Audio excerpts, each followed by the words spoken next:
Okay. Are we ready? Yeah, let's do it. All right.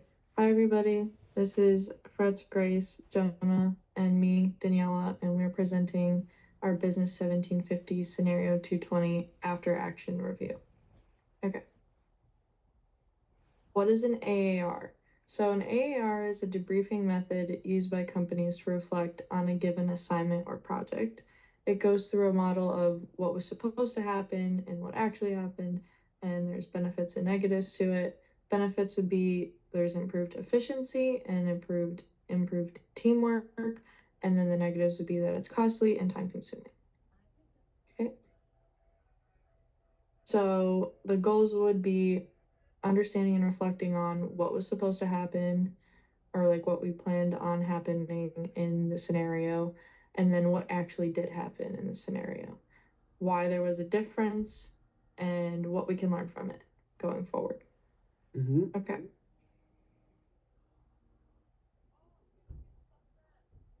All right, so start us off with what was supposed to happen, kind of what we had planned out here.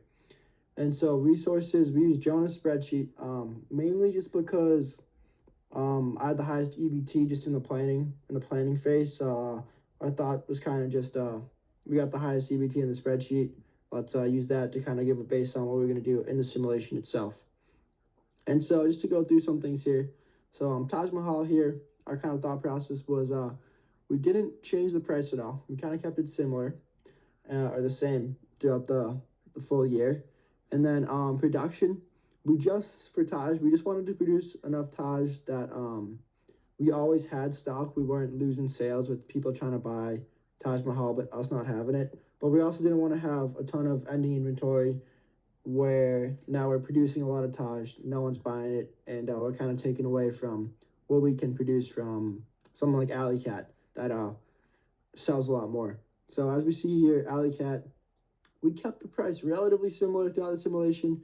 We had it planned for increasing it in kind of the summer months there, because that's just when there's a lot of demand. And so production, we really focused on getting a lot of Alley Cat early, so we had enough stock to kind of be able to handle those summer months. And getting that stock up, as opposed to kind of keeping stock a little lower but raising prices, we kind of took a more approach on quantity over high margins. Like we could have raised our margins and made more money per Alley Cat sold, but we kept it with keeping our quantity high, keeping our costs low, and just selling a lot of the drink. And then on the right here, we can see this fifth fermenter we invested in.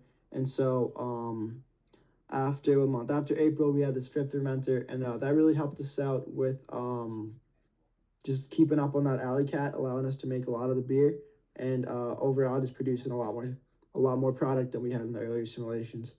And then Edgar, similar thought process to Taj Mahal. We kept the price pretty similar along here. And then we definitely had some extra ending inventory, but that's kind of inevitable as these end half of the course winter months, you don't need as much production sold as there's not enough sales.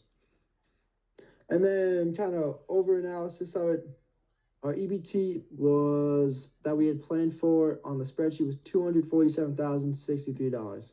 And as you can see, in these first beginning couple months, we lost some money, and that could be expected because, if you think about it, we're really just producing a ton of drinks, a ton of Alley Cat to get ready for those summer months. But those big increase in the summer months hasn't hit yet, so we lost a little money, but that's inevitable. And then you can see cumulatively per month, we really had a lot more increase in profit in these later half of the months. And then finally, goals, spreadsheet goal, 225,000. We got 247,000, so that was great. And then our simulation goal was 270,000, and we can look at in the next slide what actually happened in the simulation. So right, what actually happened? So our group one, we accumulated 329,643.50 EBT, and like Jonah said, our goal was 270,000, and you can see that also on the left, and we crushed that. So And then here is our inventory graph, showing the history of kind of what we had in stock throughout the year.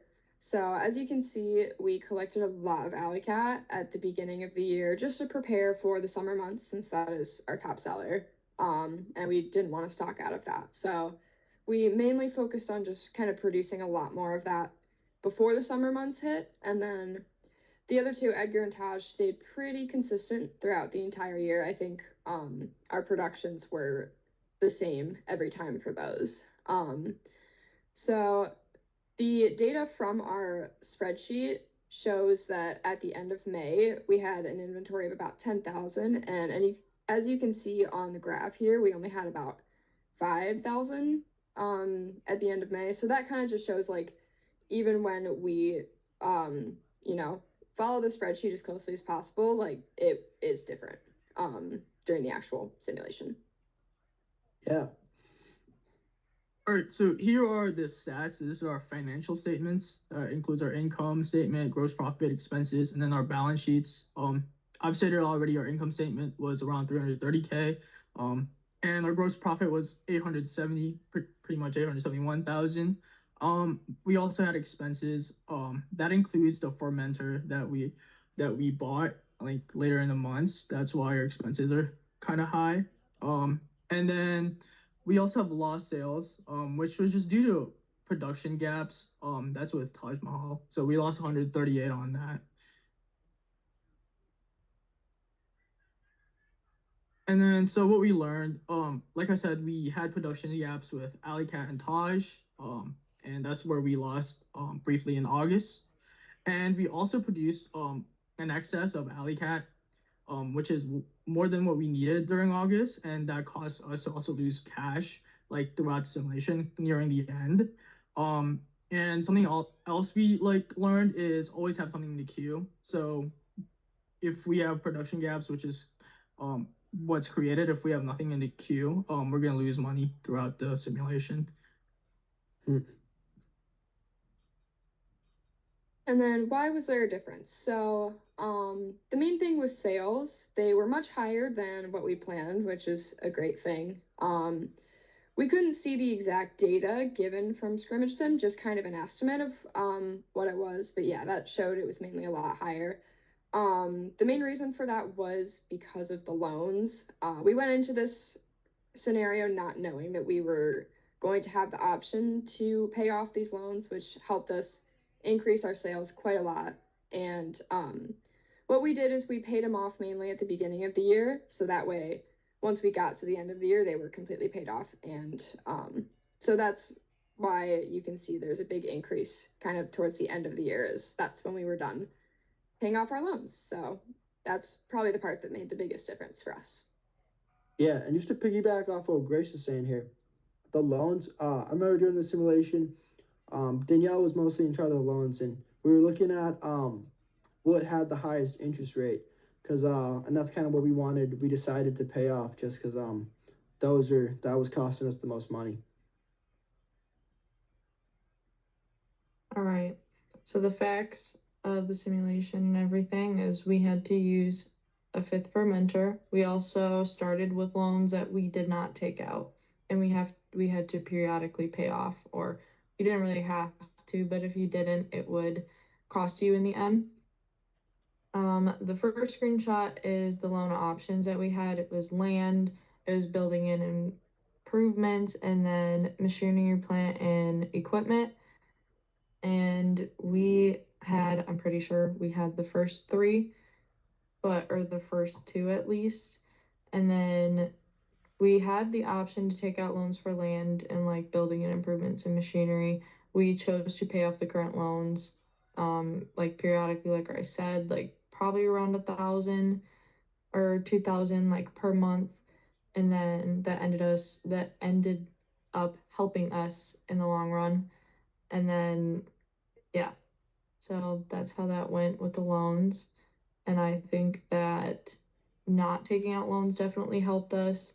I think that paying them off too, a lot of teams didn't pay it off, and then they ended with negative EBT. So I definitely think that was a big role in this one. Yeah. right, some All right. opinions. Jonah, how Yeah. well do you think you played your role in the simulation? I think I did pretty solid. I was mainly in charge of creating those production orders, and it wasn't perfect. I know we saw, as Fred's talked about, we did have those lost sales from those production gaps, but it was pretty minuscule. And so yeah, I think I did all right. Okay. How about you, Danielle? What do you think about your role? I wasn't familiar with taking out the loans and then like paying them off. I didn't really know when to do it, so I was kind of communicating with you and Grace and Fretz the entire time about it.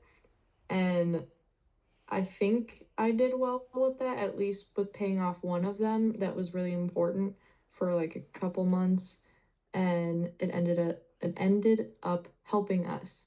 Sorry. And yeah, I think it definitely was a little harder than just looking at an inventory graph and like trying to figure out when to produce things and when to change prices and stuff like that, or just helping you and Grace. But I think I did okay at the loans. Yeah, Fred's and Grace, what were you guys' thoughts? So my role in the simulation was mainly just kind of monitoring the inventory graph as well as changing the prices for the products as necessary.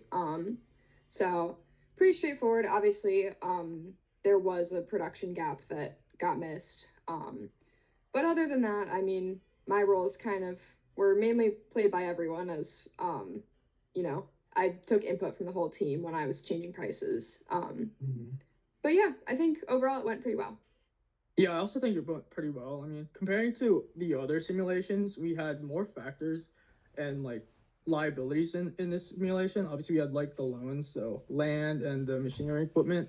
And I think it was really smart that we paid it off early, because that gave us like a higher net EBT at the end of the simulation, which cost us to win the whole thing, and get a good grade. So Yeah, and I think like as an overview, we absolutely smashed our goal of 270,000, and we got first place in the class. Yeah. So Right, I think we did really good, guys. I think there wasn't Yeah. a lot of negatives to talk about here. yeah, then good job, guys. Yeah, we're all Good set. job. Yeah, I think we're good. Enjoy doing business with you guys. Yeah, it was great business.